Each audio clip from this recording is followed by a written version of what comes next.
முத்து ஜன்னலை சாத்திட்டு வர்றாரு. என்ன சொன்ன நீ? கிருஷ்ண தத்து கொடுக்குறீங்களா? அதுவும் நீயும் இந்த பார்லர் அம்மாவும் சேர்ந்து தத்து கொடுக்குறீங்களா?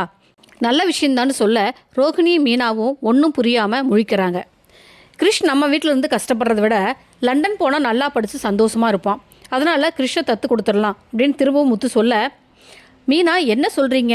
கிருஷ்ண விற்று அவங்க கடனெல்லாம் அடைக்கிறதா சொல்கிறாங்க. மனோஜும் ரொம்ப சந்தோஷப்பட்டு, இத்தனை வருஷத்தில் இன்றைக்கி தானே நீ கரெக்டாக பேசியிருக்கேன்னு சொல்ல விஜயாவும் சந்தோஷப்படுறாங்க. முத்து, நான் ஒரு முக்கியமான விஷயம் இப்போ சொல்ல போகிறேன். அது கேட்டு யாரும் ஷாக் ஆகாதீங்க. முத்து, கிருஷோட பாட்டி சொன்ன மாதிரி கிருஷோட அம்மா சாகலை, அவங்க அப்பா தான் இறந்துட்டாரு. அவங்க அம்மா இந்த ஊரில் தான் இருக்காங்கன்னு சொல்கிறாரு. ரோஹிணிக்கு கொஞ்சம் பயம் வருது. எல்லாரும் கிருஷோட அம்மா இந்த ஊரில் இருந்தால் ஏன் கிருஷை கொண்டு வந்து நம்ம வீட்டில் விட்டுருக்காங்கன்னு கேட்குறாங்க. கிறிஷோட அம்மாவோட கேரக்டர் சரியில்லை. அவங்க இன்றைக்கி தான் என்னோடய காரில் வந்தாங்க. அவங்க கிறிஷ் ஃபோட்டோவை காட்டி தன்னோட பையன் சொன்னாங்கன்னு சொல்கிறாரு முத்து. கிறிஷோட அப்பா இறந்த பிறகு அவங்க அம்மா வேலைக்கு போகிறாங்க. ஆனால் அவங்களோட கேரக்டர் ஏதோ சரியில்லைன்னு திரும்பவும் முத்து கிறிஷோட அம்மா கேரக்டரையே தப்பாக பேச, அண்ணாமலை முத்து ஒரு பொண்ணை பற்றி எதுவும் தெரியாமல் அப்படி பேசக்கூடாதுன்னு சொல்கிறாரு. இல்லைப்பா, எனக்கு தெரியும் கிறிஷோட அம்மா கேரக்டர் சரியில்லாதீங்கன்னு அப்படின்னு திரும்ப சொல்கிறாரு. ரோஹிணிக்கு தன்னோட கேரக்டர் பற்றி முத்து தவறாக சொன்னதில் கோபம் வருது. ஒரு கட்டத்தில் பொறுக்க முடியாமல் முத்துக்கிட்ட சண்டை போடுறாங்க. இங்கே பாருங்கள் முத்து, ஒரு பொண்ணோட கேரக்டரை பற்றி தப்பாக பேசாதீங்க.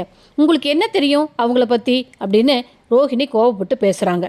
என்னங்க நீங்கள்? எனக்கு தெரியுங்க கிறிஷோட அம்மா தப்பானவங்கன்னு அப்படின்னு முத்து சொல்ல, ரோஹிணி தண்ணீரை எழுந்து கோபத்தில் சத்தமாக, நிறுத்துங்க முத்து உங்களோட பேச்செல்லாம்.